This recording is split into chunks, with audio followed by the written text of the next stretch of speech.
of Commerce, and you are really in for a treat today. Thanks to Cindy Keitel for putting this leadership panel together. This is part one of a three-part series.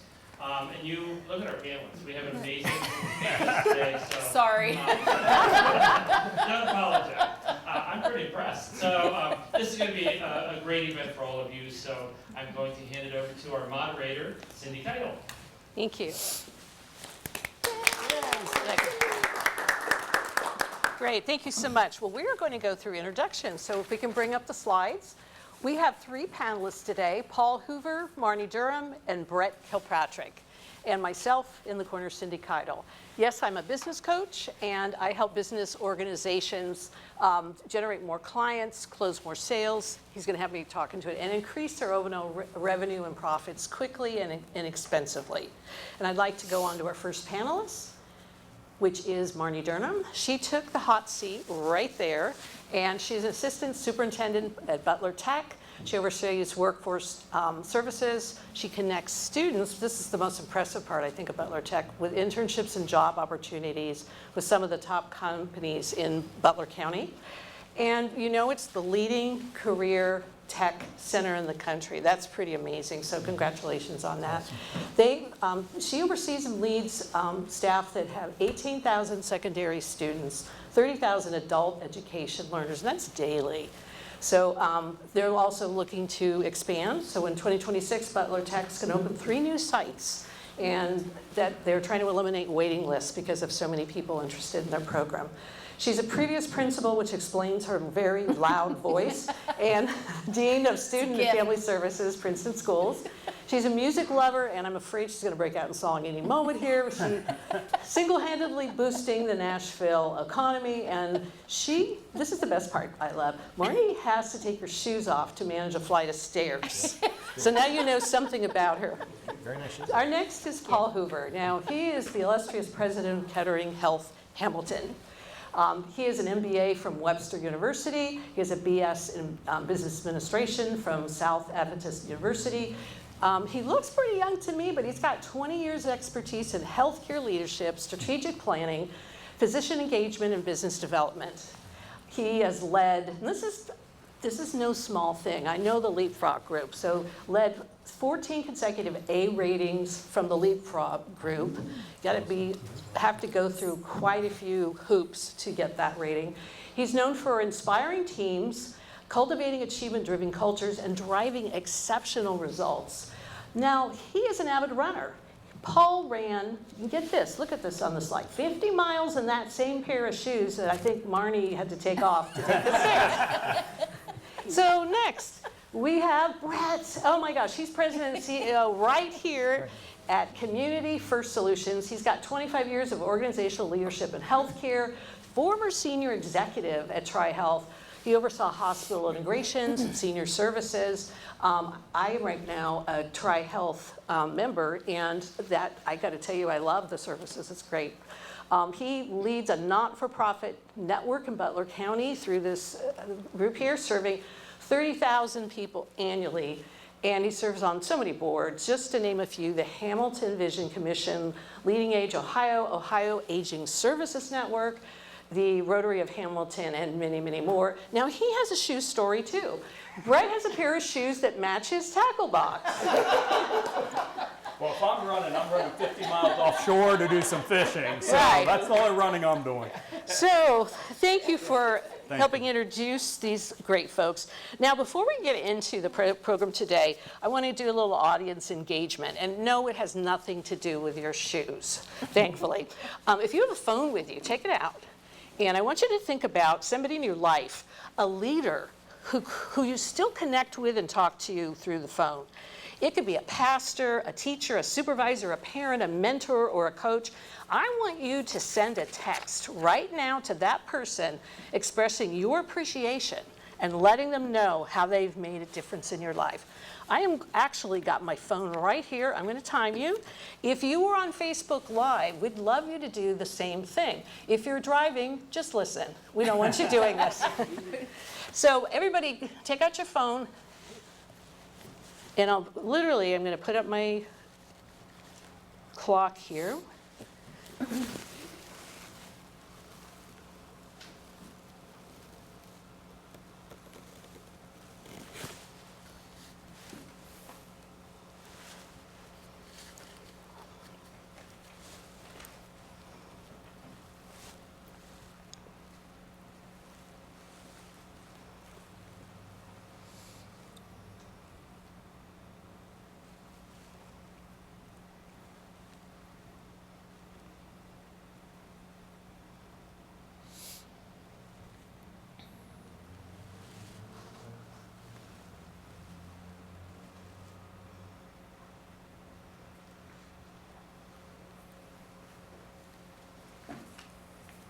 Okay, I see some of you finishing. Alrighty, if you still want to keep texting, that's actually okay as we go into the panel here shortly. I gave you just about a minute to do that. I'm going to go ahead and launch the panel right now simply because for sake of time I want to get through all these great questions and hear their wonderful answers. The first question is going to go to two people on the panel, and it's going to start first with Paul. And it's that age-old question. So Paul, do you think great leaders are born into it, or can anyone learn to lead? I think anyone has the ability to lead. The question is, are they willing to do so? Because leadership, They're saying use it. they're saying use this. I think anyone can lead, and I think leadership is about setting your self-interest aside and putting your teams first. But I think anyone has that capability should they choose to. Okay. And Marnie, what do you think? I think that leadership is mainly learned. I feel like it can be developed out of a fear or a need for security. And I heard once that champions are broken. So I'll share my story a little bit later, but I feel like it's something that you learn throughout your lifetime. Great, thank you. Now, do I need a mic, or can they keep the mic? Yeah. I will need it? Okay, so I'll take it back then. All right, so this question is going to go to all three of our panelists. It's going to start with Marnie. And the question is, what's one trait that you were born with that helped you lead others? And what's one trait that you had to develop? Going back to when we say born, I truly feel like it's learned. And in my situation, I guess I was born into a family that allowed me to learn to lead others. My mother passed away when I was 12. My father and I did not have a great relationship, so I couch surfed during my school age years. And you find quickly, how do you fit into that dynamic of another situation where I can be of need? Could I wash the dishes? Could I be a really good listener today? How will families allow me to stay with them? You start navigating tribe, and you get into that situation of how do you ensure that everyone feels like you're important and you are making them feel important, which is a very unique way to get into this. I also learned to fail fast and fail forward, which has also helped me through leadership. Great, next is going to go to Brett. Well, I think one of the things, certainly I don't know how I was born, but one of the things that I recognized early in my childhood was a level of confidence. So was I born with that, or was that something that was nurtured in my early years? But just having a level of confidence that, you could speak your mind, you could articulate your position and your thoughts, I think was something that was really important early on. So for me, the ability to galvanize is a skill that, from an early age, if you want to have a party, you call me and we can get everyone riled up and we can have fun, or you just call Marnie and then there'll be a party. So that's one thing that I was born with, and that just comes naturally for me. Something that I still continue to work on is to listen more. Looking at my friend Sonia, she's smiling, she nods her head. So that's a skill that I had to develop, is to listen more. Great, if you'll hand the mic to Brett. Now, Brett gets this question all by himself. Brett, I want you to reflect on this for a moment. What are the pros and cons of focusing on yourself versus focusing on your team? Okay, and then how do you approach that differently, each one differently, and what impact might that have on leadership and growth? So I think the first question you got to ask is, what is the context around this? I'm a firm believer that you have to focus on yourself to make sure that you are healthy, you're active, and you're in the right mindset to be the best, not only for yourself, but for your teams also. So when you think about personal health, I think it's critical. You can't be the best for your team unless you are the best person. You're the best person that you can be. So that's a context, right? You got to be the best of yourself. But when you really think about working with the team, can it be about you? I don't know. I think you can force things over a hill sometimes. I think you can force it for a short period of time, but over the long run, it's got to be about the team, or else you're going to lose so much credibility. They have to first know that you care before they care about what you know. I mean, it's an age-old saying. So they've got to know that you care about them and that you're aligned with the mission. Great, thank you. Now, we're going to go back to the participants, all of you out there. So I've got something for you. I want you to take a moment to consider how you view leadership. If you were to say to yourself, to me, leadership means blank, what would that word be? Now, there's no incorrect or correct answer. I want you to literally shout it out. We're a small group here. And if you're in Facebook Live, you can put it in the chat. And Tiffany, you'll be able to call it out. Okay, sounds great. So go ahead. To me, leadership means? Mentoring. Mentoring. Okay, what else? Service. That's good. Service. Okay, awesome. Anything else? Anything in the chat? A question for Marnie, but no. We'll hold that till a little later. And hold it closer? Really? Okay. Okay, so we're going to go into now what makes up a great leader. So we've already started to identify some of those: service, mentorship. Okay, so this question starts with Brett, and it's for all three of you. Name someone, living or dead, that you believe to be a great leader and why. So they're probably going to speak about some great world leader, alive or dead. I'm going to talk about Michael Jordan. Michael Jordan, from a leadership, I think you can learn so much from him. Probably some of the things to do, and also maybe what not to do, or what some of the casualties are associated with his approach. Michael Jordan elevated himself to such a high level of performance, and he expected it of everyone around him. And most of the time, they elevated with him. When they didn't, however, he was not ashamed to tell them that, and really was pushing them to a point that, quite frankly, I don't think many of them ever thought they could get to. But he didn't do it without pushing himself there first. So you can say, well, is that the right technique or not? I think yes and no. He probably could have managed it differently at times, but he certainly has some great results to show for it. Right. And it's Marnie's next. So I want you to think, we talked in the beginning about my affiliation with music. Just yell out, who are your musicians that you love? Yell somebody out. Pink? Pink. Beatles. All of the Beatles. Who you have? Oh, love it. Stevie Yes. Nicks. Stevie Nicks. Adele. Adele. Yes. Right? Queen.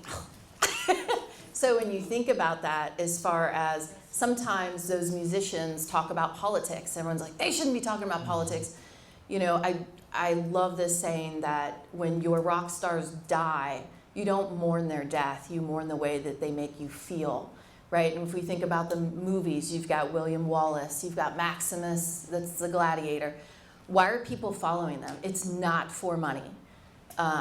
Personally, when I think of someone, it's Nelson Mandela, right? Like, for 27 years, he recited the words to Invictus, to that poem. And after 27 years in captivity, he came out and he looked at his captors and he said, I forgive you. Like, who doesn't want to follow that? Someone that moves you and makes you feel something is important. So as a leader, I'm always trying to think about how do I make someone else feel? And if I can make them feel valued, get behind the cause, then that's really important. So for me, it's my dad. My dad is a retired minister, and so we grew up not with a lot of means, but one of the things I appreciate about my dad is his work ethic. And that's one thing that he taught me a lot about, and that's one thing that has served me well. The other thing that he taught me was how to live generously. So even though we didn't have a lot of means, my father was exceedingly generous. It seemed like inevitably we were always taking people out to eat or doing things like that, and you kind of knew what your parents made, and it was incongruent, but yet he made sure to spend time with people, because there's something about sitting across a table with somebody as an equal that he really relished. And so that ability to live generously and then to have a strong work ethic, those were things that really stuck out for me. Yeah, and Paul, go ahead and keep the microphone. I'll just shout this out. Paul's going to be first. All three are going to comment on this. It's Paul, Brett, and Marnie. What are the non-negotiable skills every leader needs? So the two that come to mind are the ability to activate, and the second is a level of emotional intelligence. So groups are going to go the direction that they're going to go, but oftentimes as a leader, we have to bend the direction of what is natural to what should be. And so to be able to do that, you have to activate. Leadership is an action, and teams have to take action, meaning they're going to follow. They have to do something. And so the ability to activate people, and then I think one way that you do that is to understand who individuals are. What is really going on with that person? And what are they thinking? What are they experiencing? And so that takes a level of EQ or emotional intelligence that is really important. So for me, those are two non-negotiables.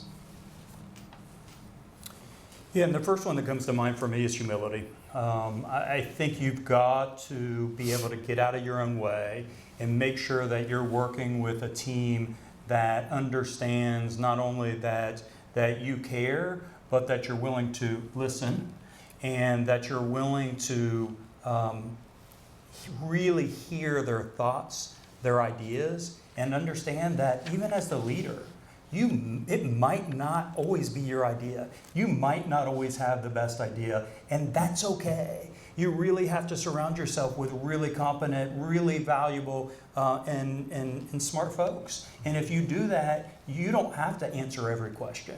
You don't have to know everything about every topic. So that level of humility to me is just critical.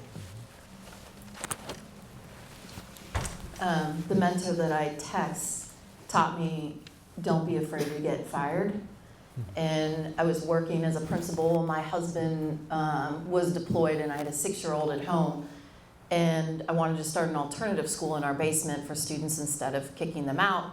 A lot of political ramifications. My boss said, do not do that. We don't have the money, da-da-da. So we figured it out, and we did it anyway. I got in a lot of trouble. My mentor said to me, you're just afraid to get fired. I'm like, because I have a mortgage, and I have a kid at home, and I'm alone. And he's like, so you're just gonna compromise? I mean, if you're gonna compromise every time, then you shouldn't be in this business. So stand up and do it, and if you get fired, get out, okay? Not afraid to be fired if you know in your heart it's the right thing to do, and if you do leave that organization, others will follow and remember that. You stood up for that. We have something, no nonsense nurture, that the stickers in front of you that we handed out, it's lead with love. I have high expectations for you, and I'm not going to waver, but it's because I love you. And my leaders taught me that. And you'll pass that back to Brett.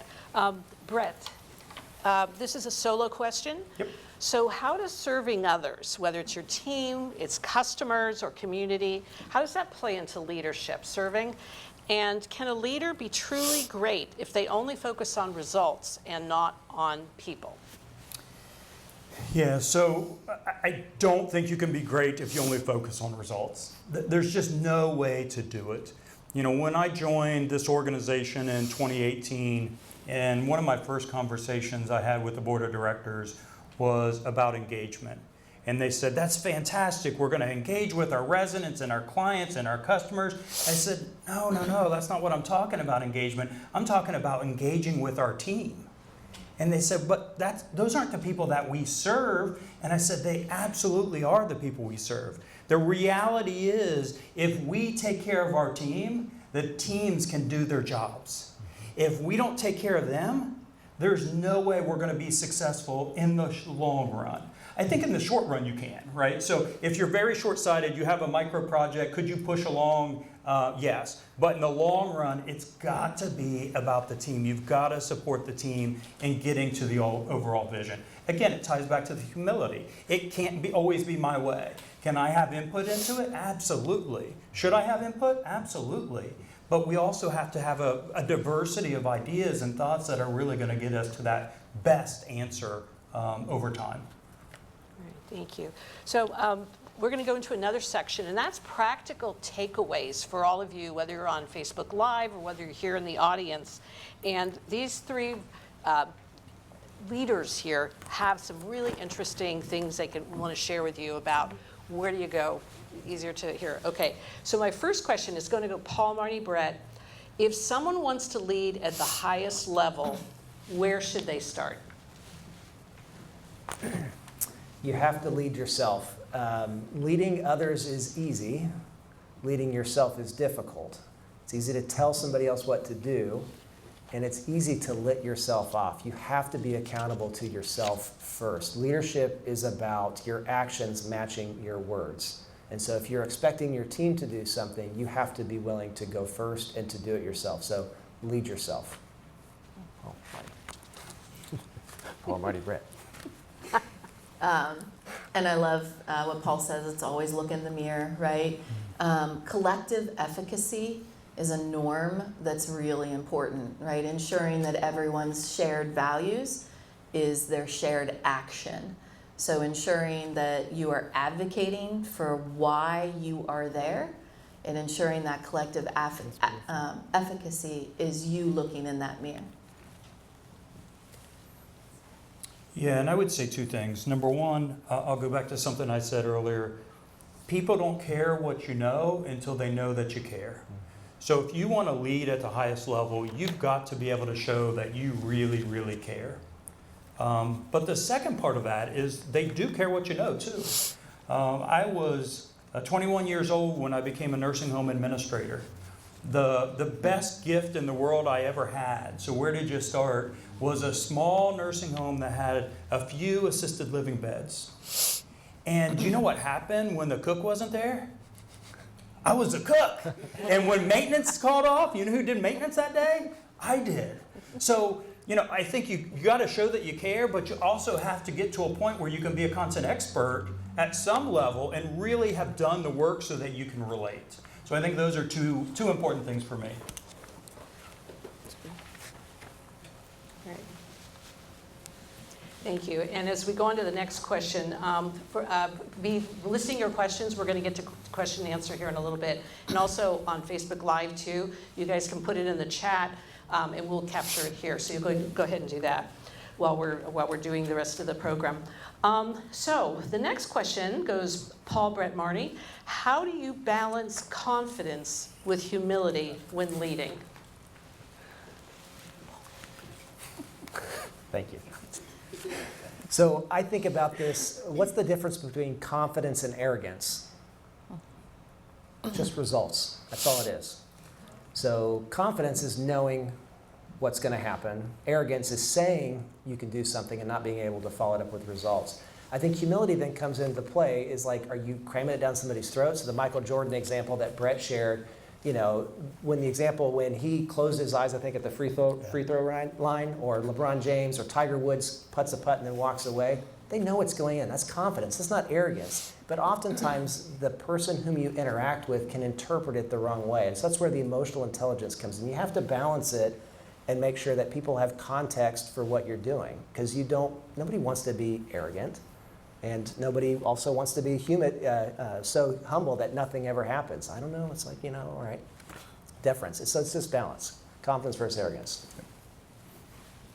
And by the way, Michael Jordan did sink that, and LeBron James did miss it. So if there's anybody out there trying to figure out who's better, Michael Jordan or LeBron James, I'm just saying. When LeBron closed his eyes, he missed it. When Michael closed his eyes, he made it. Sorry. Ongoing debate with my oldest son, I am, yes. It's MJ, just saying. It is MJ. Confidence is having the ability to articulate your opinion. Arrogance is when you stop at that point and you won't listen to anybody else's. So it's okay to be confident. It's okay to be able to articulate. It becomes arrogant when you refuse to listen to any other thoughts, ideas, or visions. So it's a fine, fine line, but when I think of that question, that's kind of how I distinguish. So years ago, I was the principal of a building and we did the culture plan. So teachers came in over the summer on their own accord, and I said, if you want to come in and build the culture plan for everything we do, come in and do that. So they built this culture plan, but I said to the parents, I had almost 2,000 kids, all the parents, not parents, but anyone important in your life needs to come in and sign in and vouch for you that they heard this culture plan. So we're building the culture plan, everything that we do, how we act, what discipline is, what the expectations are. And one day the bell rang, the whole staff goes into the media center, over 100 people. And I'm like, do we have a meeting? They're like, we have a meeting. I'm like, what do you mean? And they're like, we don't want you in there because we are not following the culture plan that we created, but we don't want you in there. We're gonna hold each other accountable. And I walk back to my office and I'm like, that is beautiful. They don't need me. I can walk away from this place and they're owning the culture of this building. Like, how powerful is that? And my mentor would go around and do perception checks. She would check with everyone, come in my office and say, here's what everyone's saying about your leadership today. Now you can either accept that, or you can say, I want to change it and I'll help you if that's where you want to go. But you cannot change the perception. This is how people feel about your leadership right now, and they need ownership. And that started the culture plan. So I think like there's this confidence that they don't need you if you're doing it right. Great. And I just want to point out perception checks. I'd not heard of that before, and what a just amazing concept, and also how open you have to be a leader and do that. It's a little scary, and you took it as a challenge, and you took feedback. And It was a little ugly. yeah, but we took it. yes, it's not always positive.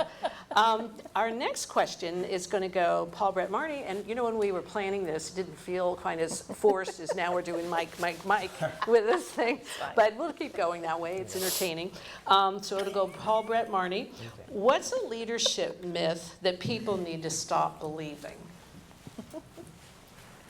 So one myth is that you are not enough.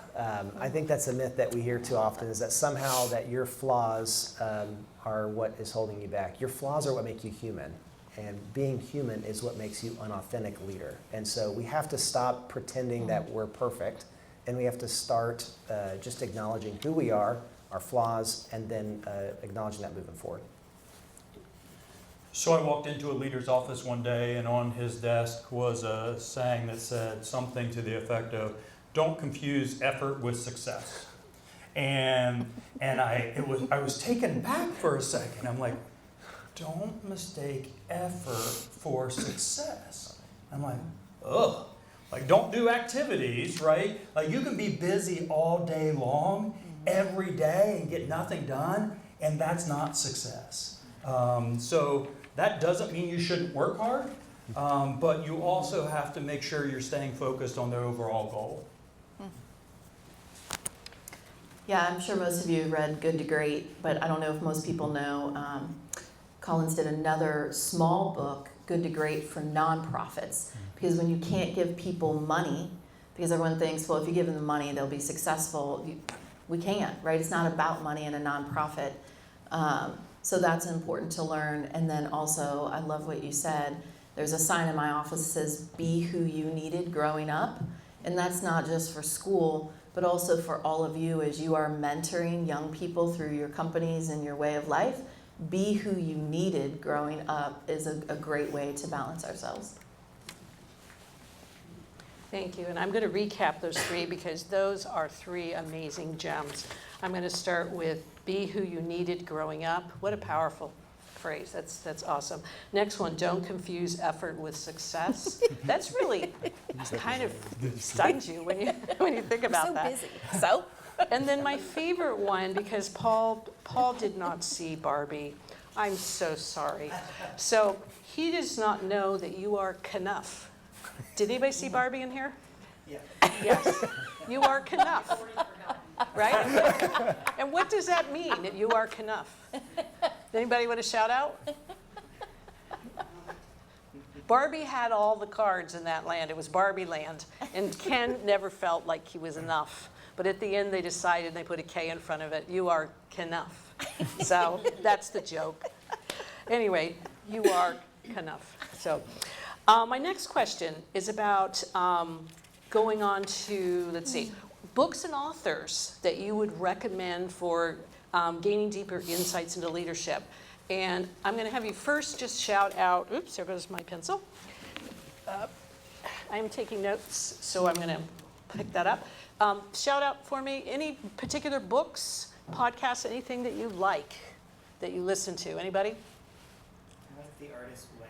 The Artist's Way. And same with Facebook Live. You can put it in the chat. Anything in particular you want to recommend? Anybody else? Leadership challenge, we're doing that as a group in our Le- organization, the leadership challenge. Leadership Challenge, okay. And you're doing it as a group, is it what, a book club or what? Yes. It's among the leaders in our building. Okay. So there's been 11 of us that are participating, and there's an outline, there's an agenda, and everybody takes a responsibility for each chapter. And it's been a fascinating journey. Yeah, and for those on Facebook Live that couldn't hear that, they're reading it and they're discussing it, and she said it was a fascinating journey. So it sounds like reading books at work can be quite effective when you get together and discuss them. Great, it's a good idea. Super communicators. That's a good Super one. communicators, okay. That's another one. Anybody on Facebook Live have anything, Tiffany, for us? No. Nothing? Okay, they may be all driving.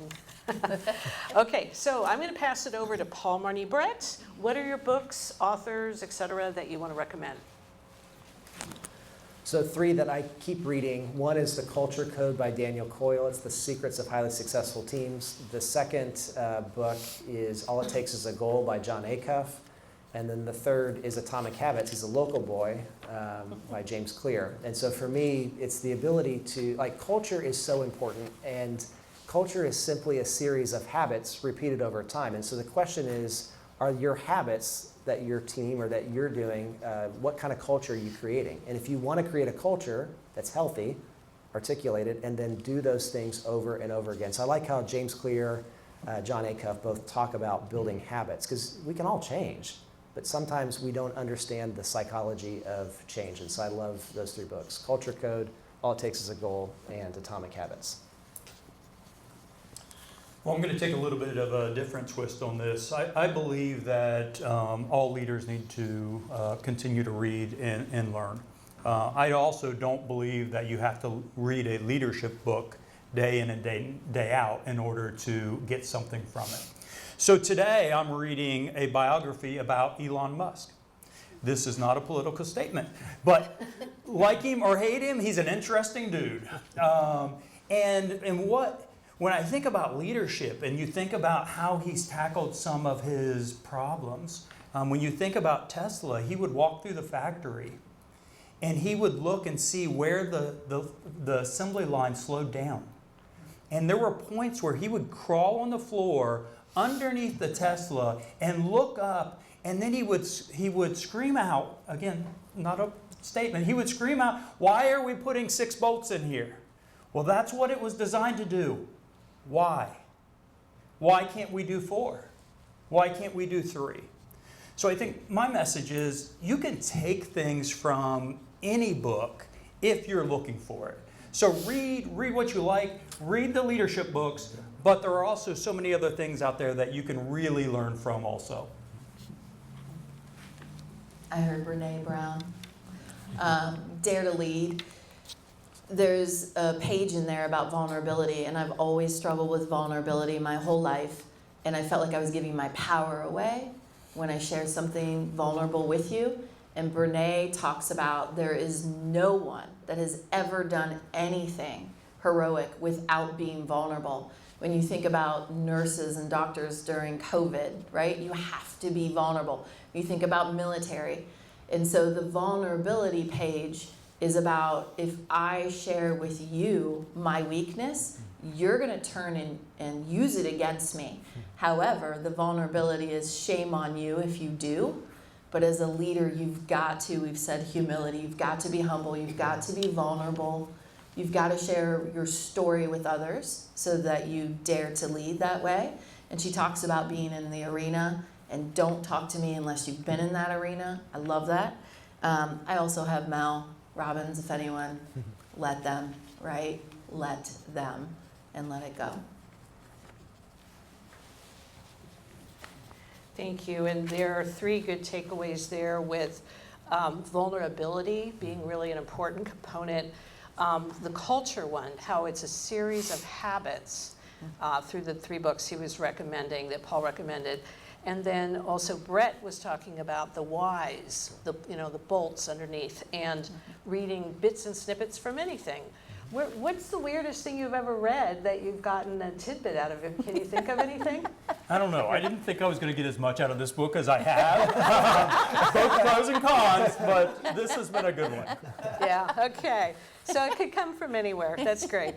Now, before we go on, I just have a question for the audience. Did anybody get a text back from someone you texted? If you did, there you go. 2 people did. Okay, is it, could you share it? Is it for prime time?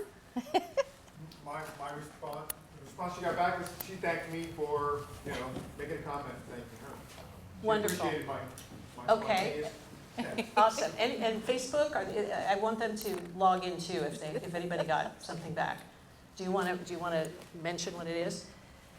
Oh, no, they're just still questions in here. Oh, there are questions. Okay, that's not it then. And there was one more person, the gentleman to his right that had his hand up. What did you get? I just got a melty face and said, Melty face. Melty That's so cute. That's awesome. That's great. Okay. All right, so we now have, that's cute, melty face. We just now have a few minutes for audience questions, and I can actually, if you want, bring the mic to you, but did anybody have a question for the panelists? You'd have one question, brief, and then name the panelists, unless you definitely want to hear from all 3. So you had your hand up? Was that a question you wanted? I always have a question. Yes. There you go. So we're a small team, and I have one colleague, coworker that our deliverable is a report. And so the way, how well you speak in your writing is incredibly important. And we do use a boilerplate to get you started, right? So for years, we've been trying to coach this person on just little things like how to complete the sentence or this or that. We're stuck.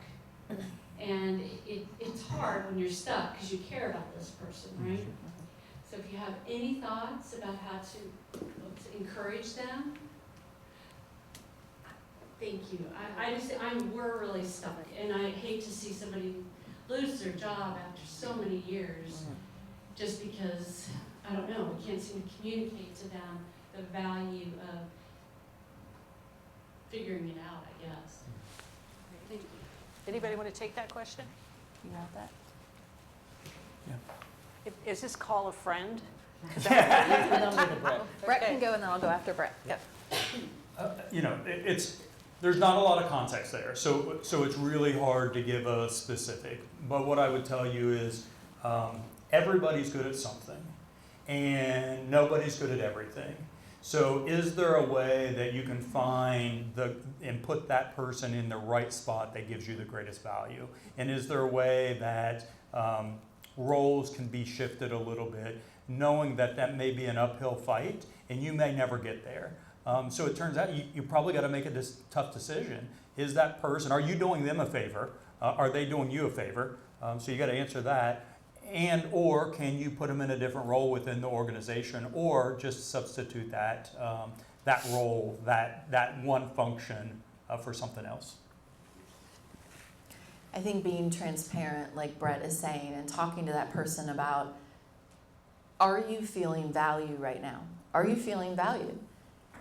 Chances are they're not feeling valued because they're not getting a ton of positive feedback, and then talking through why. One of the most important things we can do as leaders is lead people out of an organization if it's not the right fit. And it's not that they're a bad person. I have been led out. When I talked about that alternative school, the pressure was there of, you're not listening to this leader. I don't know if this is the right place for you. And it wasn't. It's okay to move on. It's okay to say, you're not feeling valued. We're not seeing the value. To Brett's point, maybe there's another position. And if not, this is not the right place. And in education, I am not going to keep someone in a teaching position that's not good enough for your child or my child. It just is not the right placement. Nobody wants that leader in that classroom that you don't agree with or it's not comfortable. Why put anyone through that? And the longer you keep that person, you're creating a culture going, if they can do that and get away with it, or if they're not good enough, why am I trying? So be conscious of that too. Yeah, so there's an old saying that says, what you permit, you promote. Yep. So if you allow that to continue, what stage are you setting for the rest of the organization? Yeah, good. I know we had some Facebook live questions, so let's get a couple of those. Yeah, Michael Pittman has a couple. His first was fail fast and fail forward. Could Marnie go into that a bit more? And then his second thing was he wants to know what Brett's specialty was when you had to cook at your first. Let's take Brett's question first. We all want to know that. Cold cut sandwiches. So I could get the bread out and the cheese and then slice the cold cut. It was like no one else's. So I'm telling you. So that was mine. So at Butler Tech, we eliminated parent-teacher conference night, and we took that time for students to showcase. And the first time we did it, we told them, you're going to showcase, first of all, you have to be able to talk in front of other people, so everyone has to do it. You're going to showcase how you have failed fast and you've failed forward. And they're like, what? It's not going to be like a project I did or this or that. Well, it can be, but you're going to have to focus on how you failed fast, and failed forward, right? We have this rule, 80-20 rule, that we announce things when we're 80% there, and 20% of the way we are not there yet, but we're gonna announce it to push ourselves to get there.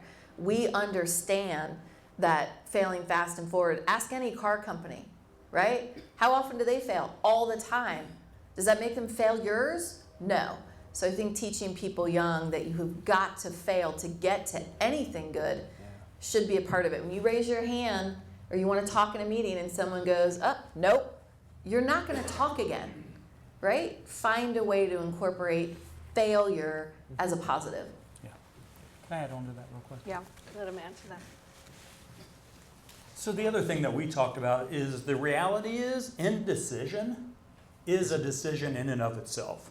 So at 80-20, we love it. We talk about the same thing. Sometimes you got to make a decision based on the information you have.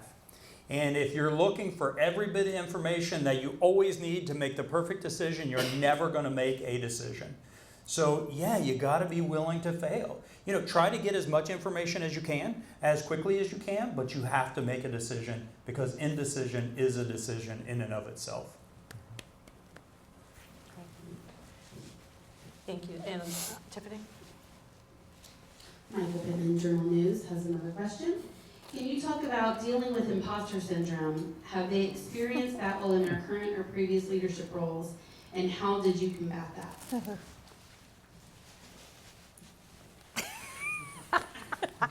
Yes. How come we handed it to Paul? So every day. There's Because I knew Paul was every day. So the reality is I'm more aware of what I don't know today than what I actually do know. And that's where you just have to acknowledge and then bring people around you who are subject matter experts. And so part of that is just acknowledging you don't know and just saying, okay, but that doesn't allow for indecision. Like Brett says, you have to move forward. Teams have to move forward. Decisions have to be made. And oftentimes we don't have perfect, case studies. And so you have to move forward. And so sometimes you move forward and you fail, but you keep moving. Yeah, Brett. Yeah, I mean, I think it's something that at least for me personally, is something as I've gotten more confidence, as I've gotten more experience, it gets easier and easier to manage. But, I'll second what Marnie said. Yes, I mean, the reality is you get put in situations that you sometimes feel uncomfortable with. You don't always know the answers. Yeah. And, that can be unnerving. And it can make you at times question, do I have the knowledge? Do I have the experience? But the reality is yes. And you don't know everything. And again, that's okay. Because as a leader who has humility, you don't know everything and you're not expected to. If you knew everything or if you thought you knew everything, your team's not going to follow you. Because the reality is no one does. Maybe one tip that I'll just add is actually name it for yourself, call it out. Sometimes putting a name and a face to that emotion allows you to move forward. And then oftentimes those emotions, like in your mind, nothing good ever happens. But yet the reality is you know a lot more than what you actually may be giving yourself credit for. So take it easy, but name it, call it out, so you can move on. Yeah, we were just talking right before we started, and I said the funniest thing is someone will say to me, well, they said Marnie said. I'm like, who cares what Marnie says? Like, when did I get power? It's so uncomfortable, right? Like, did I say that? Like, you know, and people take that to heart when you say something, and I'm like, why is that so important? It's like an odd feeling, right? But I think it goes back to the humility. My mentor in front of 100 people, staff meeting, would say, do you want me to mentor Marnie right now in front of you? And they're like, coach her. Oh my God, in front of 100 people, right? And I'm like, here we go. But you have to be able to do that, like do that practice of being coached in front of your team in order to grow and show them, I'm not pretending to know all of the answers. I could be an imposter. But I am in this position to serve, and I'm going to try really hard. They've been through a lot. I'll tell you. It looked like there was another question. Let me bring the mic up to you.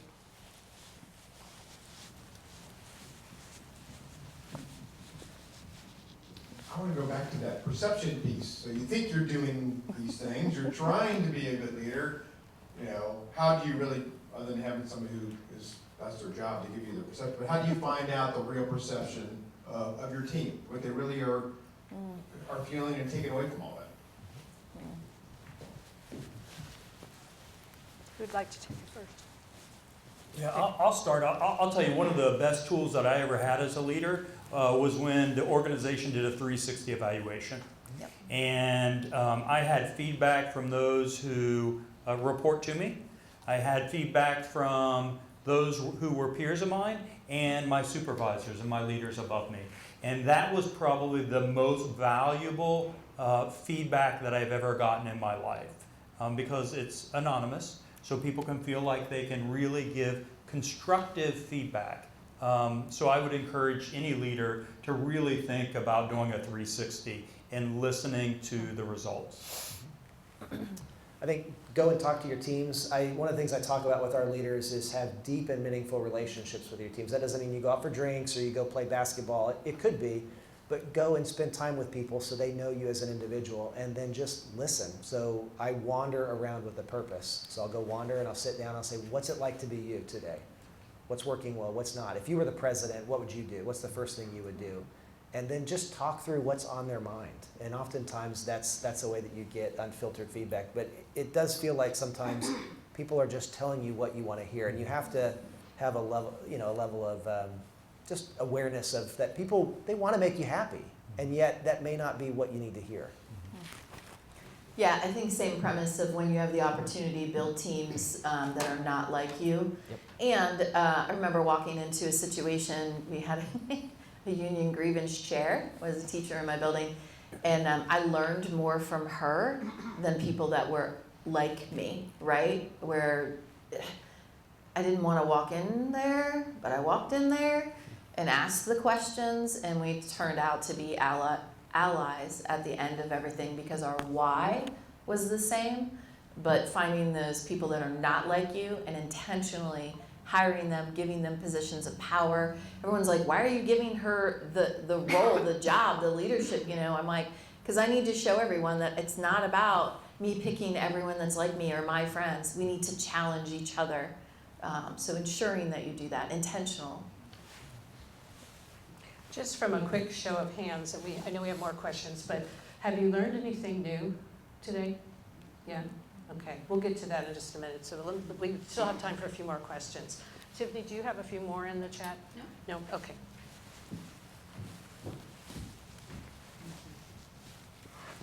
I'm very curious as leaders, especially if you're part of a larger organization, how do you handle when a mandate comes down from on high and you're not exactly 100% on board with it, but how do you lead your team and kind of divorce your personal feelings from what you've been charged to do?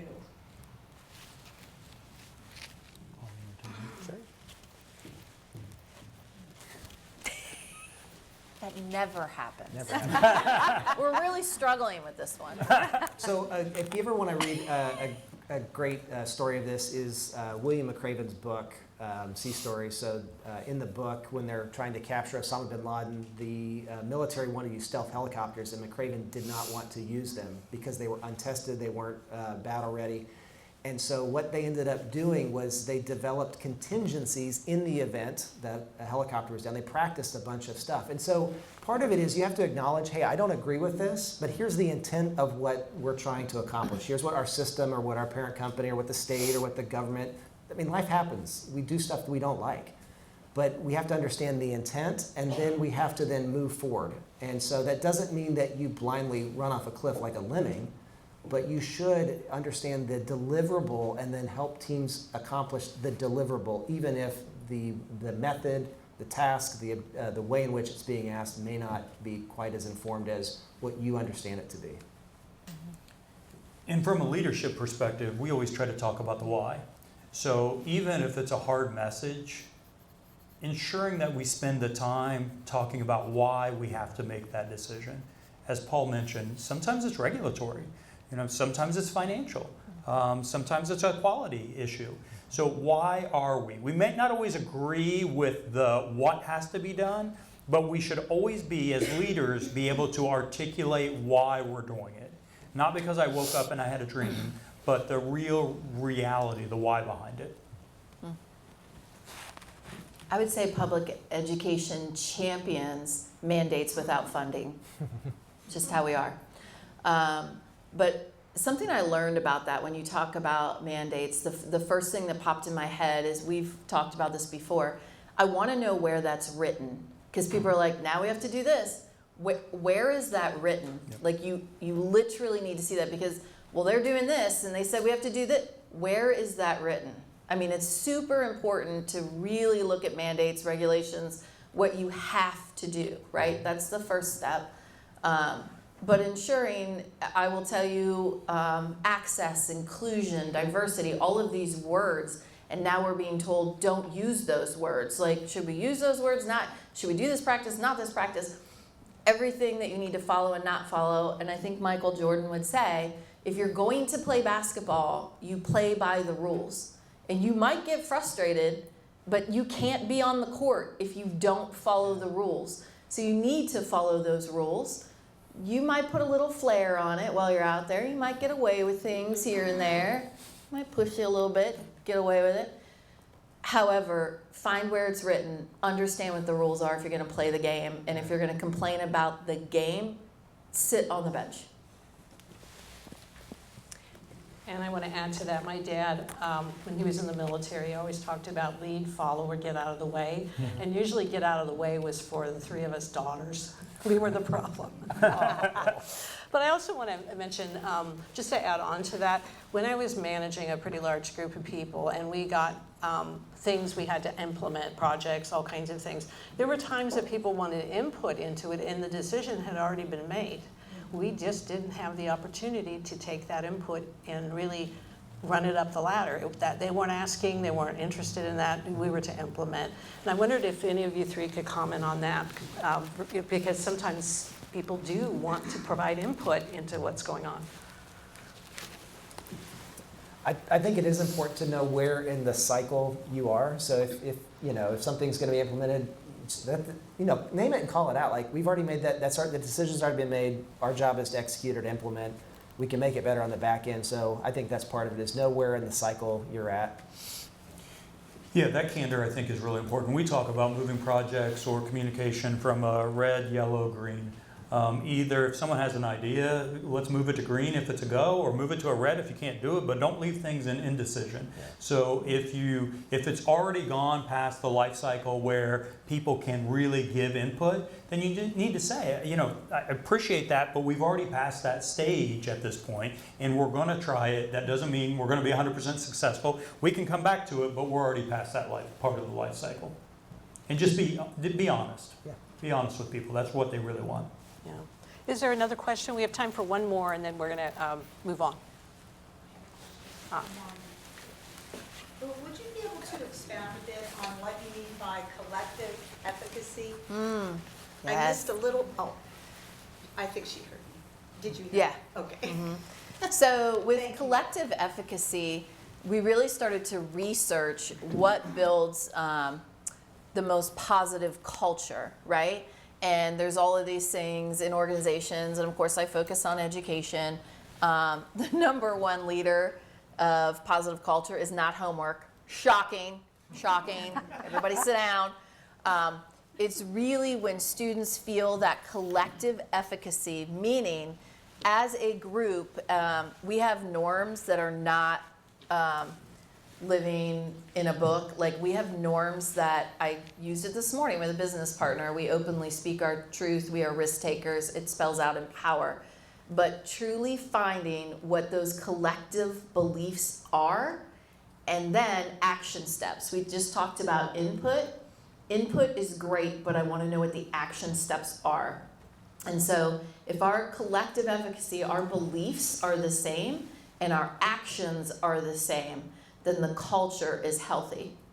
So I think that's really important, and it is the number one yielding position for an intended outcome, is that the organization has collective efficacy and they know what those norms and values are and they're working in the same direction. And when someone says, why don't we do this? Why can't we do this? Whatever.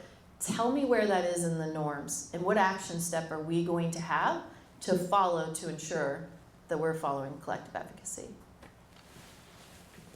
Great, and that wraps up our questions. So now I have a question for the audience and for those on Facebook Live.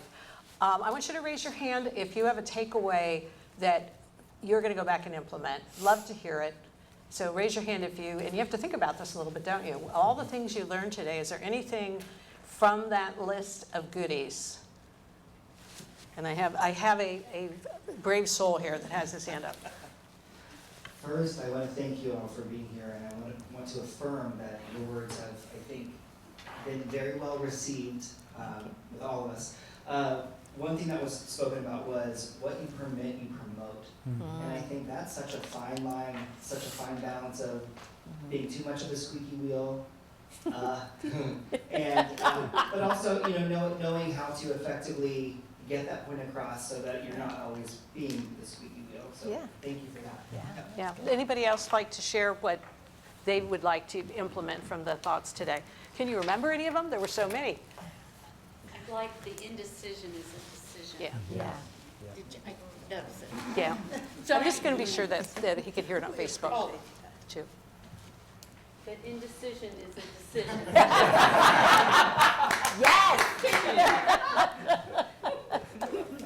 That was great. That was my TV moment. Right, and I'm going to come up to Patrick and put you on the spot, because you talk a lot about leadership.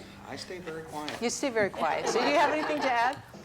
The whole panel was wonderful and has great experience that everybody needs to really kind of pay attention to and listen to. We could take away.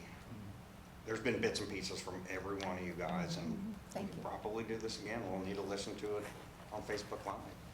Yes, yes. That's one reason we are filming, is because it's hard to get it all down. You forget a lot of the great things that you just experienced because there's another one coming at you. So I'd like to say, it's not over. Our program's going to continue. First off, this is going to get posted on Facebook Live. And do you have anything you can add, Jason, to that?